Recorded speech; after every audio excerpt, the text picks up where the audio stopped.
In a universe that almost is, just out of reach beyond the edge of reality, mysterious forces underlie the fabric of existence. Energematrice 6, the very energy of creation, serves as both the elixir of life and the arsenal of destruction for its human and not-so-human denizens. Crushing darkness, whose source they cannot fathom, grips the cosmos and its people. In anguish, they dream of the long-foretold Brightstar.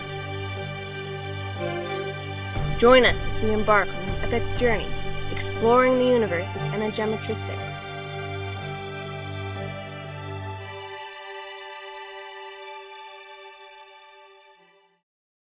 And welcome everybody, and it looks like this time we are actually live, and it is actually working, and this is episode 14 of the Energematrice 6 podcast, and today we are set to read Brightstar chapter 12.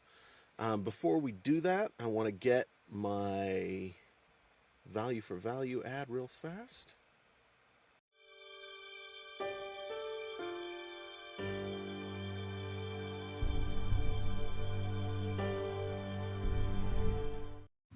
The Energematrice 6 podcast operates on a value-for-value model. That means that we hope if we provide some value to you in your life, that you'll return that to us in whatever way you can manage. If you're interested, head over to e6universe.com and sign up for our email list to get our free ebooks, and hopefully buy a physical book or some merch while you're there. Or if all you can manage right now is to leave us a good review somewhere, 5 stars or some kind of positive rating, that's more than appreciated. Thank you.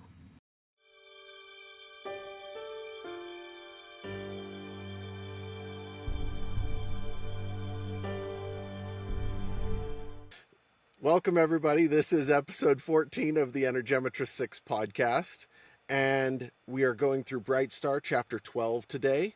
Real quick before we get started, I do want to make a quick note. If anybody has questions for me about Brightstar, about Winter Night, about any of the, any of the things that I've been writing, any of the production of this show, anything like that, make sure you get that email off. It's jared@e6universe.com, and Mel should be hosting a questions stream in the next couple of weeks, hopefully as soon as we get done with Brightstar. And I think with that, we can pretty much get started here. Okay. Take us out. Worse than the unknown monster of nightmare is the terrible secret it hides. Folk adage common to refugees from Earth. It's headed straight for you! Shauna was screaming now. Nate cut through the panic with clear, focused determination. Andrew, Shannon, Ty, get her into that suit, fast. Andrew laughed grimly. These suits aren't fast, even when you're putting them on yourself. Getting one on somebody who's passed out? Fast is a bad joke. Try pretending there's a change coming. The suit doesn't have to be usable, it just has to keep her alive. Nate was replacing his own gloves as he turned back the way they'd come, wishing that he'd had some kind of practice in preparation for what was coming.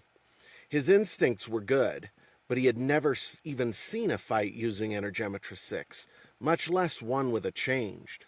The strain of keeping the bubble active was already wearing on him, and he gritted his teeth as the ship shook again. What is it doing? Ty asked, a touch of fear in his voice for the first time. Hitting doors. Shauna was terse, her own fear now under control. Unholy void, how's it so bleeding fast? Keevan's voice came over the comms, his own fear plain. As Keevan spoke, Nate sensed something coming toward him down the passage with Energematrice 6. It wasn't what he would have expected, more a hole in the energy fields than a movement of them. But it was coming so fast he could hardly believe it. Before he had time to think further, the change hurtled around the curve, bouncing off the outer wall. His first real sight of the creature was its face. And what a face it had. It was as if a human being had swelled up to twice normal size, distorting features and personality. The whites of its eyes were blood red, its pupils were vertical slits, and its teeth were comically tiny inside a gaping mouth. Horrible as it was, his glimpse was only momentary. Nate wasn't sure how he braced himself. It was as instinctive as everything he did with Energematrice 6. He drew back his fist as the thing closed in, flying toward him down the passage past the curvature of the wall. When it was nearly upon him, he swung, empowering his motion with... was that blue E6? Nate's blow swept 10 feet forward off his fist, transmitted through the fields, taking it squarely in the face. He stared in disbelief as the energy he'd put into his punch actually stopped the massive thing in mid-jump and blasted it backward to bounce off the outer wall and tumble through the air, disappearing back around the curvature of the passage. Nate's recamacula flared hot enough to burn him, and he winced. There was stunned silence over the comms for a moment. Then Andrew barked, Come on, let's get this done. Nate didn't dare glance back, as the flailing, almost void in the energy fields finally seemed to catch itself against a girder just past the edge of his vision. The massive thing stopped, almost as if it had to catch its breath. It occurred to Nate to wonder how the thing was still alive in the vacuum, but he felt a tiny smirk of triumph curling one corner of his mouth as it finally, much more slowly, began to crawl back up the corridor. This time, when the change came around the curvature in the passage, Nate only saw the top of its head and its horrible, bloodshot, slit-pupiled eyes. It was climbing along the inner wall as if it were the floor. When Nate didn't immediately react, the monster poked its head even further past the curve, giving Nate another view of its cavernous mouth. Nate could now see the stump of its tongue, ragged and bleeding. Had it bitten its tongue off? The monster blinked, staring at Nate for a long moment, then continued to crawl forward. Whoa, what happened to its face? Ty sounded horrified, but also slightly fascinated. Whoever he might have been before, he's a changed now. That's how they look. Andrew's reply barely registered for Nate as the monster's arms came into view. Rather, it still had one arm. The other had been replaced at the elbow with some kind of stubby, dark metal tube. Nate only had a few seconds to register what his mind was screaming at him. Gun! Then it fired. This time, Nate's instincts were barely enough. The blast of white-hot plasma crossed the distance faster than thought, and only the gossamer skin of Nate's bubble, which he had instinctively, frantically reinforced with a tremendously complex weaving of Energematrice 6, stopped it. The white fire swept over the surface of the bubble, turning the frozen vegetation that clung to the wall outside it into a flash-incinerated mass of carbon, then sweeping it away completely. Where the bubble met the walls, Nate felt rather than saw other substances stripped almost instantly back to metal, which began to glow with incredible heat, even as the plasma blast dissipated. Only Nate's recamacula felt like it had been hit by the plasma, and the pain made his eyes water as his shield held the heart of a star at bay. Because they were inside the bubble, the impact transmitted sound. A roar like a jet engine surrounded them, then ceased as quickly as it had come. Other than the sound, the inside of the bubble was almost completely untouched. Wisps of smoke rose from the edges of the room where the metal surfaces underlying the floor, walls, and ceiling had transmitted heat through Nate's new shield. The air that Nate still held within the bubble began to cloud with it.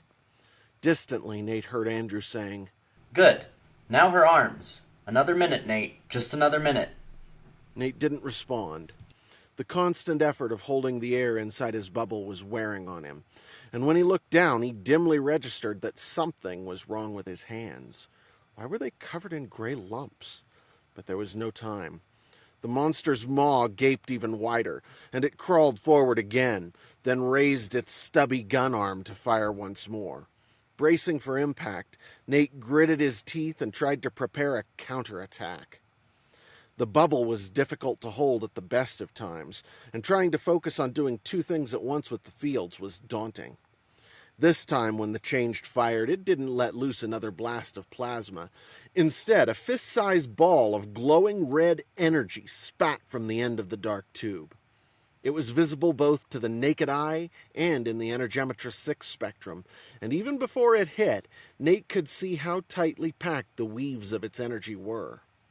What he didn't see until a bare instant before it went off was the layering.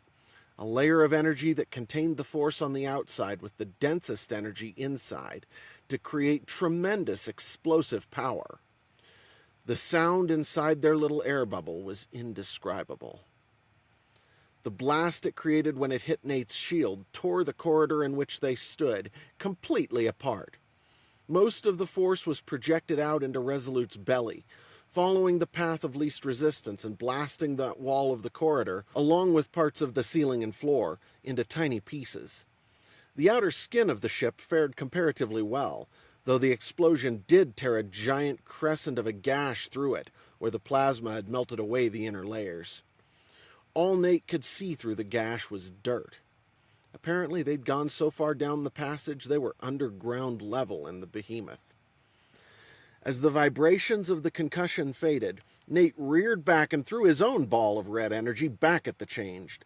It was all he could do to hold both the shield and this new projectile in his mind at once, but somehow he managed it. Nate felt his mouth twist in a grimace of satisfaction, even as the burn in his recamacula, which had begun to subside, came back with a vengeance. The ball struck the monster dead on and splashed on collision, flaring against a gray hemisphere that appeared around it. As quickly as it had formed, though, the shield was gone. After a moment, the monster started shaking, and Nate realized that if there had been air, it would be laughing. As it was, its body shook for a moment, then it actually waved to Nate, mockingly. Behind him, Nate saw movement and heard Andrew say, "There, she's done. Now what?" The monster had released the wall with its other hand and was steadying its weapon, preparing to fire again. Nate grinned savagely and shifted his focus, using the shield he was already holding to patch the holes in the corridor, while simultaneously releasing it completely on the side that faced the Changed. The directed blast of released air pressure had nowhere to go, except straight toward the creature. The rush of wind knocked it backward off its feet, and Nate turned, throwing a punching motion that carried a blast of Energematrice6 at the crescent-shaped hole the monster had made in the outer wall. He aimed his blow toward where he knew the surface of the ground must be, and once again, whether by luck or simply because he instinctively knew what he needed to do, it worked.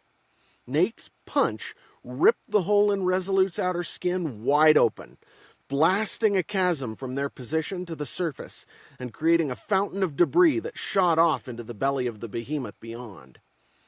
There was a gasp over the comms, but Nate was already speaking, clutching one arm to himself where his recamacula felt like it was going to burn through his shoulder. "Get her back to Adamant! Hurry!" Nate's hands felt strange, and he glanced down to see that his gloves were gone. They had deteriorated away. Chunks of gray foam still remained, but he could see his skin protruding from the gloves. The suit around his wrists felt uncomfortably tight as well, and Nate realized the suit's tourniquet function must have clamped down to stop his air loss. The monster was already starting to rise again, and Nate pushed everything else out of his mind to begin reforming his shield. He moved forward past the hole he'd made and threw another ball of energy at the monster, this time in blue. He didn't expect a significant result, but he was wrong. The energy caught the monster as it was rising and knocked it down again. Did that mean physical effects just worked better against this thing? That meant that actually destroying it was going to be interesting. Nate turned his head back to see Ty's boots disappearing up out of the chasm onto the surface. As he turned back, another blast of plasma hit him, and he bared his teeth. This time there was no air inside his shield. Nothing to transmit sound or heat at all. He threw another ball of blue energy, then jumped after the others. As he passed ground level on the way out of the hole, Nate saw Shauna had repositioned Adamant, and his friends had already nearly reached the airlock. He needed to keep the monster's attention away from them. Nate twisted his body and pushed with Energematrice 6, redirecting his flight to send him back toward Resolute, near where he'd first blasted a hole in its surface, what felt like forever ago. Still holding his shield around him, Nate braced for impact, catching himself with his magnetic boots, which automatically locked, then steadying himself to look back at the hole in the ground down the curvature of the ship. Adamant's lights were still active, and the difference between their blinding illumination and the flashing interior lights in Resolute was shocking. As Nate stared back at the hole he'd blasted for their escape, the Changed grabbed the edge of the hole with its misshapen hand and stuck its head up into the light. The bloodshot, slit-pupiled eyes and gaping maw were even more hideous in the harsh light coming from Adamant than they had been before. Then, the thing pulled itself up out of the hole in one surprisingly smooth motion. It still struck Nate how incredibly fast it moved, considering how large and misshapen it was. Then it pushed itself off toward Nate with what must have been a tremendous amount of force. Nate pulled his hand back and threw a blue-white ball of Energematrice 6 at the thing, then another. His mag boots were the only thing keeping him anchored in place, and his arms windmilled, and his eyes were fixed on the monster as the first ball of E6 hit it and splashed, then the next. Both impacts slowed its speed, but the monster was nearly upon him when Nate gritted his teeth and held up a hand, then let loose a blast of blue and red Energematrice 6, as thick as his palm, that knocked him almost completely on his back. Still, it wasn't enough to seriously harm the thing. Its shield flared into an opaque gray shell for a moment. The impact of Nate's energy against the shield deflected the monster's predatory leap off at an angle, sending it spinning into space in the behemoth's belly. Nate ducked as it passed by above him, catching a glimpse of its blistered skin as it passed out of Adamant's light. Then he turned to face it again as it twisted mid-flight. It was trying to bring its gun arm to bear on him again, and in the dimness Nate thought he saw those eyes actually glowing. Nate realized he couldn't feel his hands anymore, and he knew that if he let this fight drag on, he would die as his suit crumbled away and exposed him to the vacuum. Enough was enough. He was going to kill this monster, whatever it took. The Changed's weapon must have fired while Nate was gathering himself to attack again, because there was another white flare of energy from the muzzle.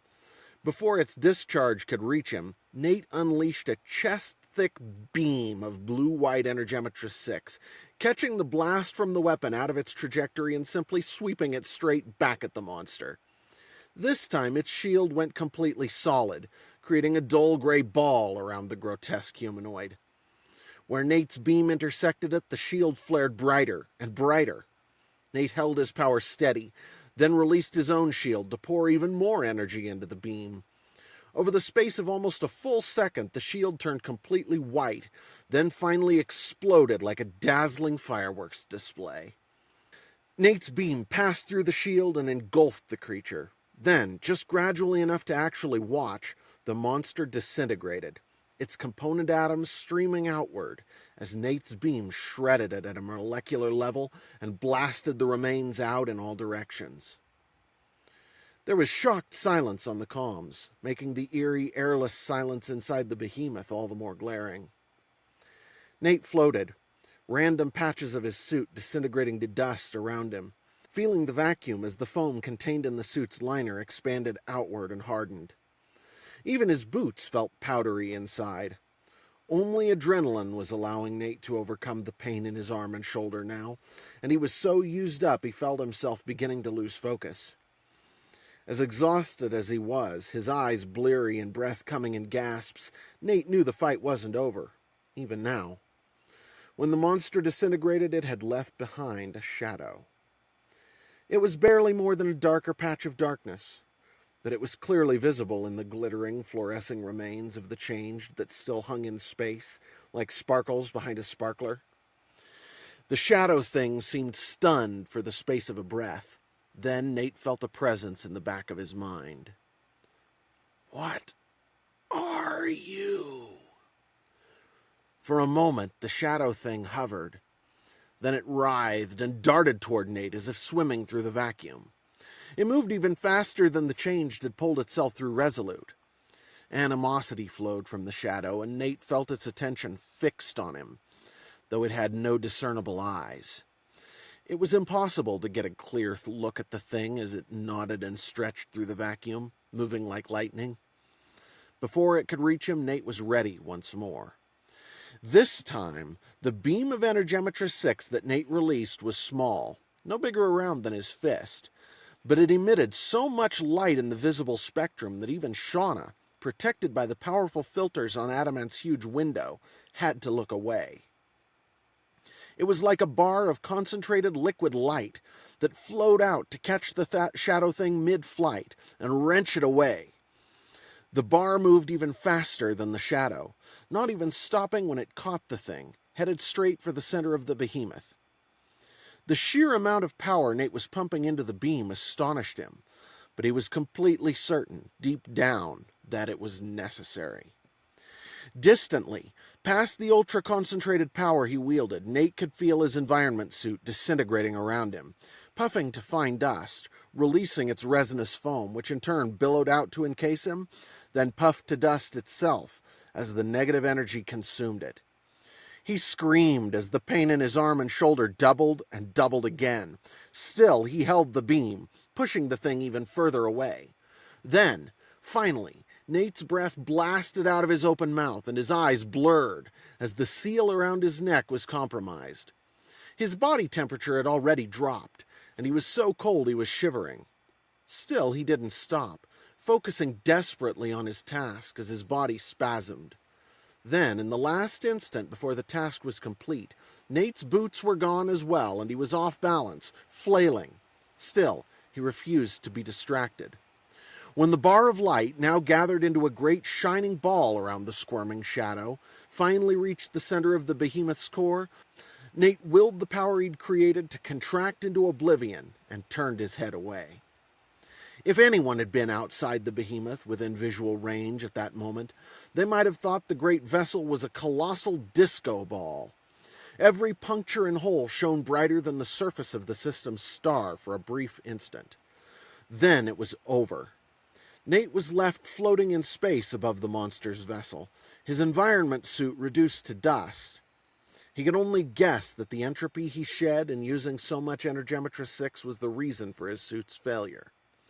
Whatever the cause, it only took a second or two before he was gasping in the vacuum, his body beginning to seize, his vision gone, pain exploding in his joints. His recta macula was the only part of him that was warm now, and it still burned as badly as when the proctor had first given it to him. Desperately, Nate grasped the fields again and concentrated, wrapping himself tightly in a gray cocoon of power, holding pressure in and making air around himself. When he could breathe again, he nearly passed out from relief. His exposure to the vacuum had been brief, only lasting a bare few seconds. 5? 10? Apparently that was enough. He was dizzy and his chest burned. He focused on staying alert, knowing that if he lost his hold on the fields, he would die. His vision was still blurred to the point of uselessness, and focusing enough to get a clear idea of what was around him through Energematrice 6 was a hopeless cause. Feeling cold, except for his burning arm and shoulder, his mouth like a desert and wishing desperately that he had something to hold on to, Nate waited for some semblance of normalcy to return to him. The willpower he exerted in the seeming eternity that followed was as much as it had taken to remain at the telestry for a month. In the distance, Nate could vaguely feel something else. It was like the touch of the shade on his mind before he'd banished it. But that was impossible. The shade was gone. It didn't matter. The strange touch was still there, though distant. Then, as Nate felt himself losing consciousness, an image swam into focus in the depths of his mind. It was a boy, smashing his head against a wall. "I know what you are." The words came to him from a great distance, as if the creature sending them was receding at great speed. Everything went dark.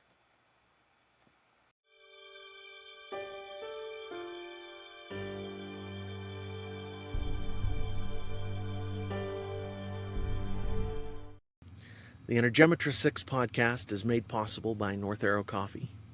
North Arrow Coffee is the pro-life coffee company where 15% of every purchase goes to support organizations like Crisis Pregnancy Centers, whose purpose is to support women in the most difficult situation of their lives. If you're interested, head over to northarrowcoffee.co and use promo code E6 to get 10% off with your order.